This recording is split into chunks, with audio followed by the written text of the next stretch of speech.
Para hummed to herself as she briskly made her way between the wagons and tents, her rich alto voice rumbling in her chest. She made a quick right turn and sang out, "Alice, you inspirational hammer and muse, I've come to tell you some wonderful news." As Para threw open the tent door, she was greeted with a surprised yelp. Alice dove behind a chair, fumbling as she tried to hold up her tunic to cover her bare torso. "Para! Don't you know how to knock?" "Alice, don't be silly. How does someone even knock on a tent? It's made of canvas. You can't just barge your way in here. I'm not fully clothed." "Oh, that's the issue? Here, let me take off a few layers to make you feel more comfortable," Para said, starting to unbutton her doublet. "No! Just turn around and let me get dressed." Para shrugged and did as she was told. "Alice Wheatley, you might be the first human I've ever met that didn't want to see a naked dragonborn. Focus, Para. What in the fields of Elysium did you need to tell me?" "Oh, right. Well, first I went to tell Zalor, but he was in the middle of suspending himself between two chairs in a perfect split. He just kind of glared at me, so I left. Then I went to tell Naz, but you know how that gnome is. He immediately began chattering away and handing me bits of junk to hold while he tinkered with his latest— Para! Right. I was in the middle of a round of 3 Dragon Ante with some of the drivers when Mr. Maliki Memnon came up to our table. He told them that we'll be stopping at an oasis early this afternoon. Oh, just picture it, Alice. All of that fresh, clean, cool water." The Dragonborn closed her eyes for a moment, savoring the thought. "Para, this is a job, not a holiday." "Oh, I know, but can't a gal take a few moments to soak her scales? Bronze Dragonborn love ocean water and salty sea air. All this desert dust is driving me crazy." Alice sighed as she finished putting her arms through the sleeves of her tunic. "Give me some time to fasten on my armor, and we'll go tell Zalor and Naz." "Actually, just come and find me when you're ready," Para said, waving a hand as she made her way out of the tent door. "I need to get back to that card table. I'm determined to part Ramez from his wineskin before we break camp." An order was shouted from the lead driver. The other drivers responded in kind, and the wagons came to a stop. Para stopped strumming her lute, an expectant grin spreading across her scaly face. "Oh, I think we've made it," she exclaimed, grabbing Naz under her arm as she leapt from the back of the wagon to the rocky ground. After the incident in the swamp, Para had made it quite clear to her gnome companion that she would not be letting him out of her sight. As usual, Naz's protestations fell on deaf ears as she curried him to the front of the caravan. In front of them was a series of buildings that were once finely constructed but whose roofs were now long gone and whose stone walls were bleached and worn with age. Ruined pillars stood as silent sentinels, defiantly standing against decades of desert dust and sand. Save for a few stone paths, the ground was covered with plant life. Vines and flowers adorned walls and pillars alike. In the center of the tangle, Para caught a glimpse of shimmering water. Naz gave a low whistle as the Dragonborn set him on his feet. "Wow, talk about lush." "I know! I've never seen an oasis before. I say we get in there and get a taste while we wait for the others to catch up," Para replied, making her way forward. As they walked along the path, Para was struck by the sheer abundance of foliage that surrounded them. Plants of all types swayed lazily in the welcome desert breeze. She marveled at the assortment of fruits and flowers that occupied the small island of life in the middle of the inhospitable desert that they had been traveling through just moments before. The change of scenery made a symphony of sounds run through Para's head as she grasped for the proper lyrics to describe the distinct shade of a red of a nearby blossom. As she pondered, Para noticed a particularly lovely flower, far superior to the one she had been trying to identify. It was the most captivating thing she had ever laid eyes on. Its elegant purple fronds almost seemed to be beckoning her over. She moved closer, curious as to what an Edenic orchid like this would smell like. An overpoweringly sweet fragrance enveloped her, and her vision started to swim. She caught herself wobbling as she tried to walk forwards. "Are you feeling okay, Para?" Naz said, placing a small, steadying hand on her side. Para fell to her knees. "What did I come here for again?" she wondered to herself. Before she knew what was happening, the Dragonborn was eye level with the entrancingly beautiful yellow orchid. As she drew closer, a pointed purple tendril rose up from its bottom petals. Para blinked as it lingered in the air. Without warning, the tendril shot towards her face. Para's vision flashed purple, and then quickly faded to black. "Ouch!" the dragonborn roared as she bolted up to her feet.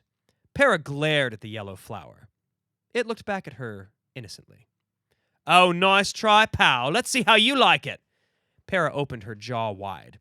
Electricity started to crackle around her teeth and head frills as she drew in a breath. Just as she was about to exhale, Para felt something grab her ankles. She paused and looked down. 2 pale hands were clamped onto her scaly skin. An equally pale head began to emerge from the bushes, its milky, dead eyes fixed on her. "Oh, hate that," she said. In one quick motion, Para swung her lute off of her back into her hands and strummed a chord. The instrument blasted out a wave of concussive sound that surrounded the dragonborn, flattening the foliage as it blew the arms off of the crawling corpse. The now petalless flower seemed to hold on for dear life as the pillar it was perched on cracked and toppled over with a loud crash. "Sorry," Para called out. "Didn't mean to break that." "I think we might have some more important issues to worry about," she heard Naz say behind her. Para turned to see more pale-skinned figures rising up out of the brush. Some of the drivers making their way to the oasis shouted in surprise and dropped the buckets and water skins they were carrying. A lithe, dusky-skinned woman screamed as she was suddenly pulled into the bushes by a pair of pale arms wreathed with vines. The bushes shook as Para heard the sound of loud, heavy blows. The screaming abruptly stopped. "Alkira!" Para shouted. The woman may have been a dirty cheat at cards, but she didn't deserve this. Naz pulled his strangely shaped wand from his side with a flourish, slinging a bolt of blue light at a figure that was shambling towards a terrified halfling. Lines of lacy frost spread across the figure, slowing its already stilted movements. "You are so foul that I wouldn't touch you with a 10-foot pole!" Para's insult echoed through the air towards its mark. The figure's opaque eyes widened as it seemed to process what it just heard. Its head tilted with a jolt. Black blood began pouring from its ears as it slowly slumped over. "Everyone back to the wagons! We'll handle this!" Para shouted. The drivers obliged, running in the direction of the caravan. A dozen or so figures were now shambling around the oasis, their worn desert garb and harness boots catching Naz's attention. "Something tells me that not everyone from the last caravan made it out of here." Para gulped. "We're going to need Alice and Zalor." "Way ahead of you," Naz said, pulling a strange metal tube from his hip. He raised it towards the sky and pulled a string dangling from its bottom. With a loud bang and a puff of smoke, the tube launched a brightly burning ball of flame into the sky. It reached the height of its arc, then began slowly drifting through the air. "Just like we practiced," the gnome beamed, as he reloaded the tube with a parchment-wrapped bundle. "Please, somebody." Para and Naz turned, searching for the owner of the voice weakly calling out for aid. 2 pale figures dragged a slumped half-elf towards a withered wall with one of the odious orchids anchored to its side. It reached out a tendril towards its helpless prey. Dragonborn and gnome sprinted forward, hoping to intervene before this scene reached its grisly finale. "We're coming, Ramez! Hang in there!"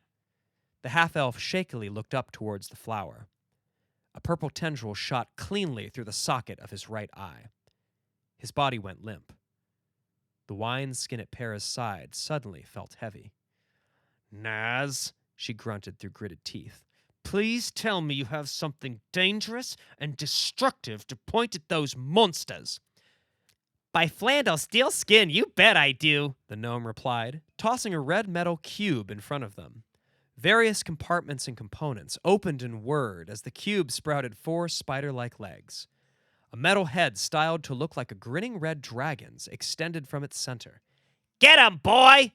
Naz shouted as he pulled his goggles over his eyes. The contraption belched out a wide cone of flame, engulfing the 2 figures and the yellow flower behind it. The orchid was incinerated instantly. The figures crackled and popped as they crumbled to the ground, oily black smoke pouring from their bodies. "Beautifully done!" Para shouted. Naz grinned at her, his white teeth shining out from his soot-blackened face. The figures in the foliage turned and started shambling towards them, arms outstretched. "Look away for a moment, Naz. I'll buy us some time." The Dragonborn deftly plucked an entrancing melody, the notes weaving a mesmerizing splash of colors in the air above her. As she attempted to concentrate on the spell, her vision once again flashed with streaks of purple. Para gasped in pain as she fell to her knees. The shambling figures continued towards them, seemingly unaffected. She could hear the roar of more flames behind her as Naz protected their rear. Para gasped for air as sweat streaked across her scales. As two of the undead assailants were almost upon her, Para watched as a blur of semi-translucent feet and fists launched into them. They were both sent flying, their skulls smashed. "Get up, dimwit. You're no help to us dead," Zalor said, as he looked over his shoulder at her.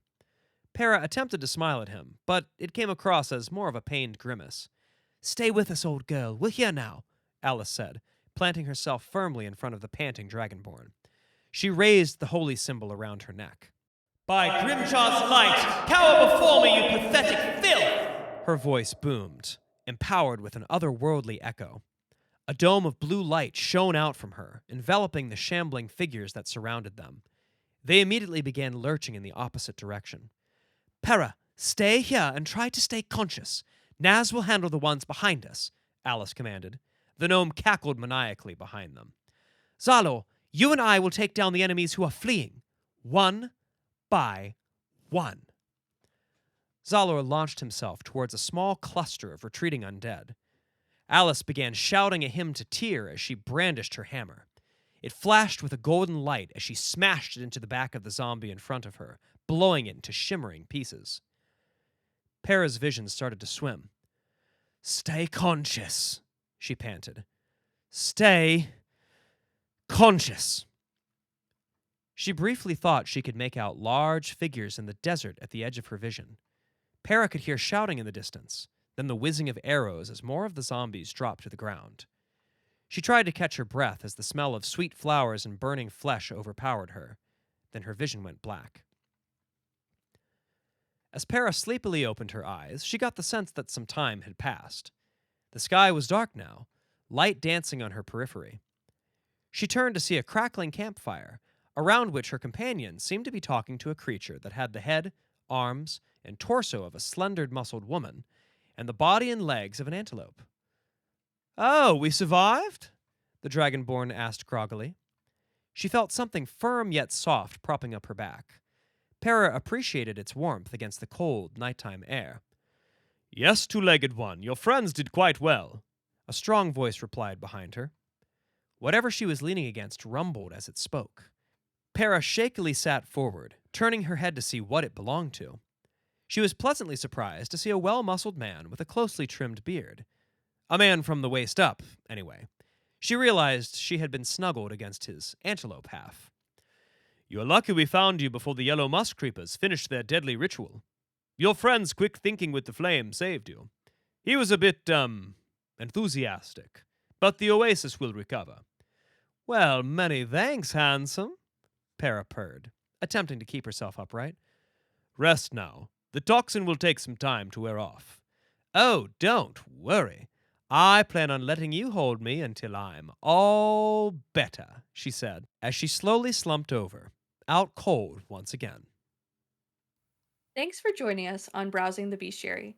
Be sure to subscribe for more episodes and check out our Patreon at Browsing the Bestiary, all one word. There you can keep up to date on any new pod-related announcements, access reference pages for each episode, and download character sheets for characters featured in our story times. You can also comment on what you think the next monster will be, and if you get it right, you'll get inspiration. And if you're something of a lore master yourself, you can offer us corrections for any facts we got wrong.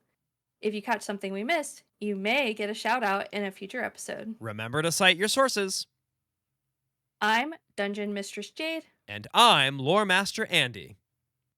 Until next time, may your dice rolls be high and your adventurers ever prepared.